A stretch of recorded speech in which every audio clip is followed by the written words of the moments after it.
Enregistrement. C'est le temps de s'enfermer.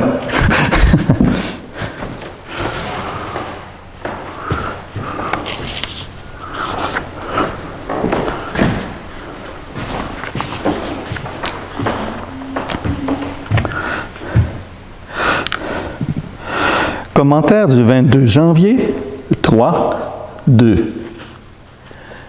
Bonjour, on se retrouve pour le commentaire des Écritures de ce vendredi 22 janvier. Lecture de l'Évangile qui vient de Saint Marc au 3e chapitre. En ce temps-là, Jésus gravit la montagne. Il appela ceux qu'il voulait. Ils vinrent auprès de lui. Il en institua 12 pour qu'ils soient avec lui et pour les envoyer proclamer la bonne nouvelle, avec le pouvoir d'expulser les démons.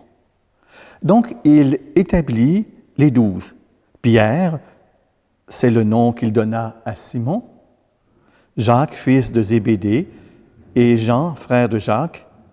Il leur donna le nom de Boanerges, c'est-à-dire fils du tonnerre. André, Philippe, Barthélemy, Matthieu, Thomas, Jacques, fils d'Alphée, Thaddée, Simon le Zélote et Judas Iscariote, celui-là même qui le livra. Jésus appela ceux qu'il voulait. Ils vinrent auprès de lui. Le Seigneur agit souverainement. Il choisit ceux qu'il veut avec lui au-delà de toute pression sociale, de lois, de quotas, d'exigences de parité. Il appelle certains à être ses proches. Et leur première mission, avant l'évangélisation, c'est de faire communauté avec leur maître. Cette proximité ne correspond pas en premier lieu avec le désir qu'ils avaient de s'approcher de Jésus. Depuis que nous avons commencé la lecture de l'Évangile de Marc, depuis 2 semaines, nous avons rencontré des figures qui se sont approchées de lui, lors d'épisodes parfois même mouvementés. Ce dont il est question aujourd'hui n'ont aucune initiative explicite. Ils répondent à un appel. Ils reçoivent un nom nouveau. Ils se sont institués par Jésus lui-même comme ses compagnons. Un détail est frappant dans cette dynamique du récit. Saint Marc, qui raconte l'histoire, emploie le passé pour introduire Judas Iscariote, celui-là même qui le livra. Saint Marc semble sortir de la dynamique de son récit et nous rappelle que les événements ont déjà eu lieu et que nous en connaissons déjà l'issue.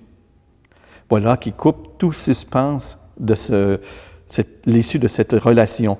Mais y a-t-il vraiment un suspense, on pourrait dire? Les premiers destinataires de l'Évangile connaissent l'histoire et nous-mêmes, nous ne l'entendons pas pour la première fois. Pour eux, le suspense narratif était peut-être dans le comment ça se passe. Pour nous, il n'existe pas du tout. Or, cet Évangile a été écrit pour nous pourtant, pour que nous le lisions et le relisions. Saint Marc a composé son texte en ayant pleinement conscience de s'adresser à nous. Cette incise ne sort donc pas de la dynamique du récit. Elle n'est pas une interpellation à un lecteur futur.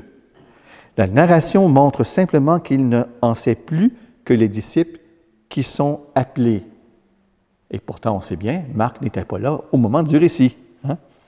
Il montre qu'il en sait autant que le Seigneur qui appelle les disciples. Je recommence ici. Il montre qu'il en sait autant sur le Seigneur. Je recommence tout ça encore. Oh, il y aura une petite coupure ici. Là. Tout. Troisième, bon. Je recommence à partir de la phrase précédente. Cette incise ne sort donc pas de la dynamique du récit. Elle n'est pas une interpellation à un lecteur futur. Le narrateur montre simplement qu'il en sait plus que les disciples qui sont appelés. Il montre qu'il en sait autant que le Seigneur qui appelle les apôtres à faire communauté avec lui. L'enseignement est profond et nourrit notre espérance. Jésus appelle des hommes faillibles. Il choisit pour son entourage proche des pécheurs, des hommes capables même de le livrer. La chute n'est donc pas inéluctable. La trahison n'est donc jamais une fatalité.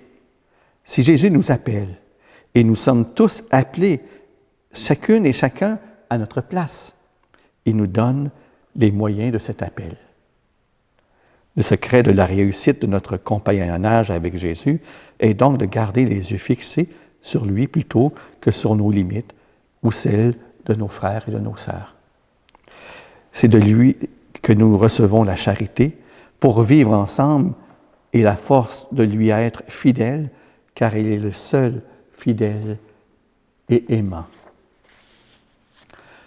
Père, aujourd'hui, en ce beau vendredi, rendons grâce à notre Seigneur pour son regard d'espérance. Quelles que soient les choses qui se passent aujourd'hui, là, il y a un regard d'espérance sur chacune et chacun de nous. Son appel à la vie qui nous tire de nos morts pour le don prévenant de sa grâce, pour le don de son esprit qui nous garde en communion avec lui. Bien, rendons grâce au Seigneur en cette belle journée que le Seigneur nous donne de vivre.